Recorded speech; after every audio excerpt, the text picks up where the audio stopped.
Happy Friday, everybody. Max here with your fix of gaming news. Coming up, Todd Howard gives an update on Bethesda's upcoming games. The God of War show is looking for a new Kratos following an onset injury, and we'll take a look at some of the new games that dropped this week. Let's get into it.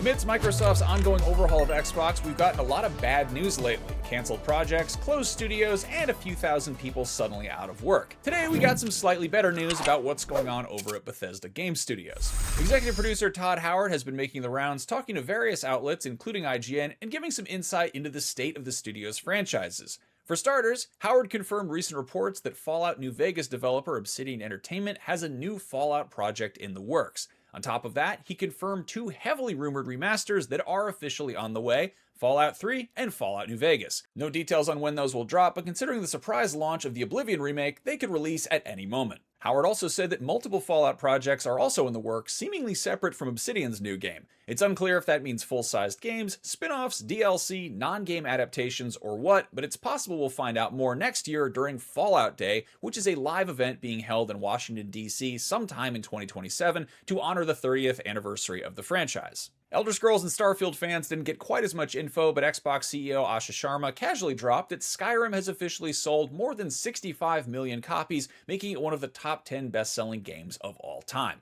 Meanwhile, Fallout 4 sales crossed the 35 million mark, putting it in the top 25. Starfield isn't quite in the same league, but Howard did note that 17 million players have sunk over 1 billion hours into it, and there are plans to, quote, continue expanding the settled systems with new stories, targeted gameplay improvements, and additional updates while preparing for the launch of new Starborn content next year. Howard is busy overseeing the Elder Scrolls 6, and while he didn't give any updates on that, he did reveal that his next project, Fallout 5, is officially in pre-production and will make use of a shared tech pipeline using the studio's in-house creation engine 3. Hopefully that speeds development up a bit, but on the bright side, it sounds like Fallout fans do have something besides the live-action series to keep them busy with between now and the next mainline entry. Speaking of live-action video game adaptations, Prime Video's God of War series has hit a pretty major snag. They need to find a new actor to play Kratos, and fast. This news comes by way of TMZ, who report that while filming in Vancouver, the show's star Ryan Hurst tore his bicep so severely that it requires surgery and lengthy recovery time. This unfortunately would put the production too far behind schedule, so Amazon MGM and Sony Pictures have made the difficult call to recast and reshoot his scenes. One major factor here is that Hurst's 12-year-old co-star, Callum Vinson, who plays Kratos' son Atreus, isn't getting any younger. Shooting with child actors can be difficult for a number of reasons, but the rate at which kids grow can pose major continuity problems during production. One famous example, during the filming of Terminator 2, Edward Furlong's voice changed halfway through shooting, so almost all of John Connor's lines had to be re-recorded and dubbed over. Or more recently, due to various production delays, it took almost 4 years to shoot the final season of Stranger Things, and by the time it aired, those goofy little kids were all suddenly grown-ass adults. There's no word yet on who will replace Hurst as Kratos, but we will keep you posted when we find out more. And finally, if you need something new to play, here's a quick look at some of the biggest games that dropped this last week.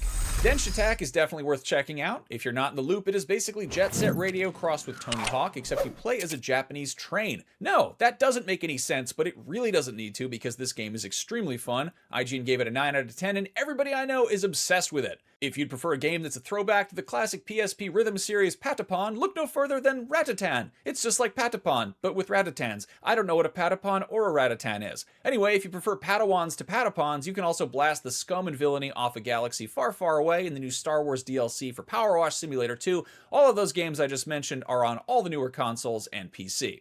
On Xbox Series, PS5, and PC, you can uncover some cosmic horrors with up to 3 friends in the co-op Lovecraftian FPS The Mound, Omen of Cthulhu, or you can uncover some horrible clues by yourself in Forensics Crime Scene Detective. Just on Xbox Series and PC, there is Ascend to Zero, a time-bending isometric roguelike, and just on PS5 and PC, there is eBaseball Pro Spirit, a game based on the sport that, fun fact, inspired Big League Chew. Who doesn't love Big League Chew? In any case, if you prefer your sports games a little less crunchy and a little more colorful and chewy, there's also the casual minigame collection Instant Sports 2 on Switch 1, PS5, and PC.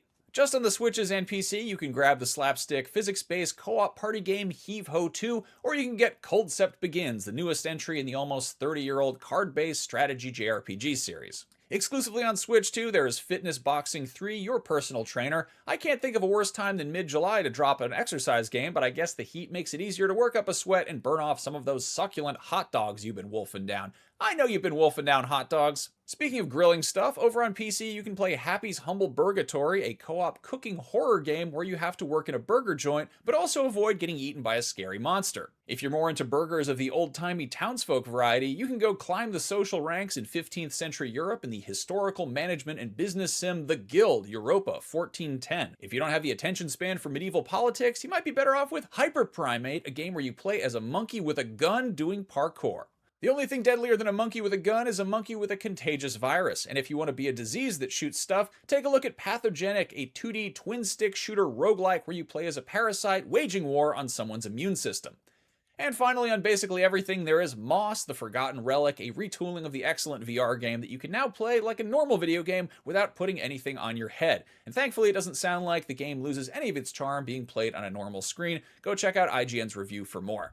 There you have it. That is not every game that came out. If you want a great way of keeping track of all that, you can head over to IGN.com/upcoming for a look at what else is on the way.